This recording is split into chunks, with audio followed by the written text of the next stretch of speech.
Well, we are on a recruiting mission this morning on the Morning Blend looking for foster families. You know, there are nearly 5,000 kids in state custody in Arizona, and they need a bed and a loving atmosphere to help them through these trying times. Alex Fernandez is here from A Place to Call Home, and Ed Motzkin, who is a foster parent, is here as well.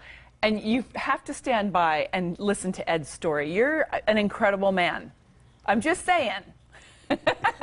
Thank you. Oh boy, but Alex, tell us first of all about A Place to Call Home.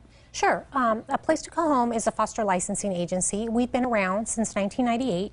Our founder and CEO, of course, is Mike Brewington, and we help find homes for children and adults in need.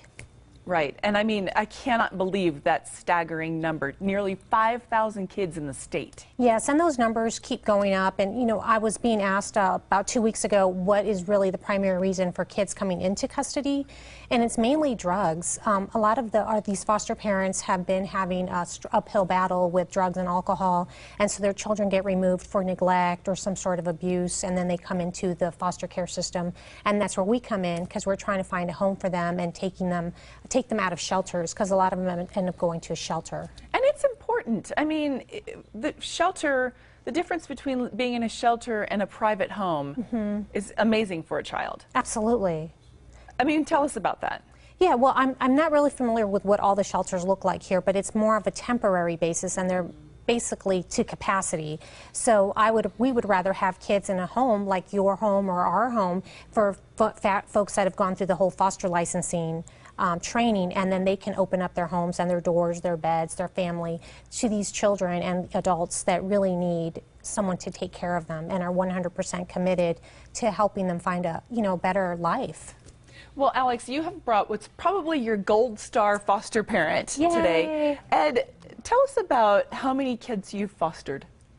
Somewhere over 350 over 40 years. I cannot believe this. That is amazing. How did you get started? Why did you want to become a foster parent? Actually, to tell you the truth, I was at work one day, and my wife's driver's license had been expired for a couple of years, and a priest that I was responsible to see that his driver's license was renewed.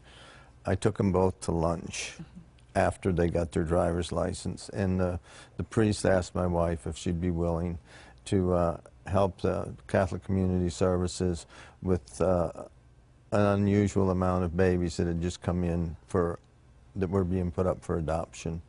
And that's kind of how it started. And that was 40 years ago? That was probably a little over 40 years ago. And you had your own biological children? We have 4 biological kids and 5 adopted kids. And even so, I mean, the adopted kids came from, you fostered them first and then ultimately adopted them? Yes. So what has life been like in the Motzkin household with fostering more than 300 kids? Actually, we were fortunate that our biological kids enjoyed having the foster kids. So it was a family event, and it ended being kind of a ministry for our life to help kids that needed a home. I mean, I don't know any kids that wouldn't like more siblings, you know? Well, believe it or not, there are a few. Okay, well, yeah.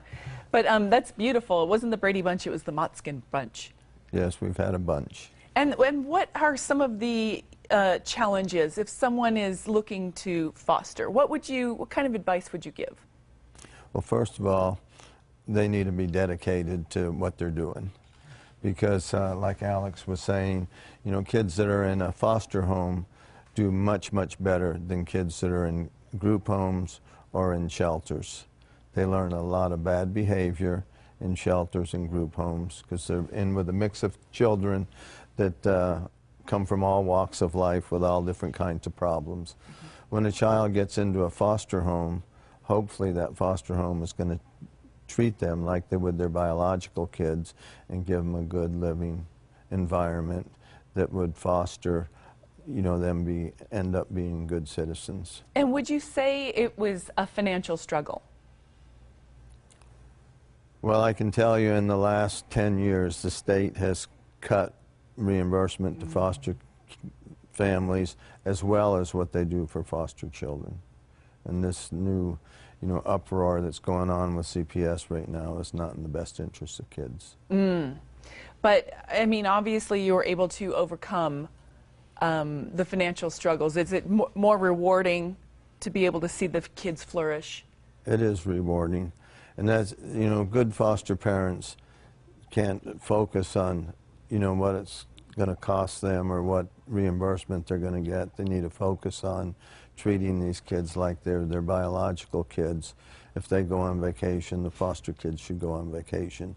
Things that the state used to help you with, they no longer help you with. So it does take dedication on the part of the foster families that get involved. Well, thank you for your lifetime of dedication, 40 years. That's amazing. Yes. Thank you very much, You're Ed. welcome. And Alex, thank you for coming in and reminding us once again, and we're going to tell people about a class coming up. Great. All right. And there is a new orientation class starting on Tuesday, May 27th for anyone interested in becoming a foster parent. It'll be at the address that you see on your screen, that El Dorado Place address.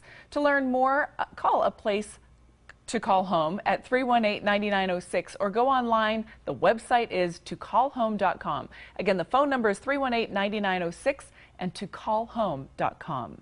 Now let's find out how we can get a hoppy Easter with Amanda. Are you looking to throw the perfect Easter get-together for friends and family? Want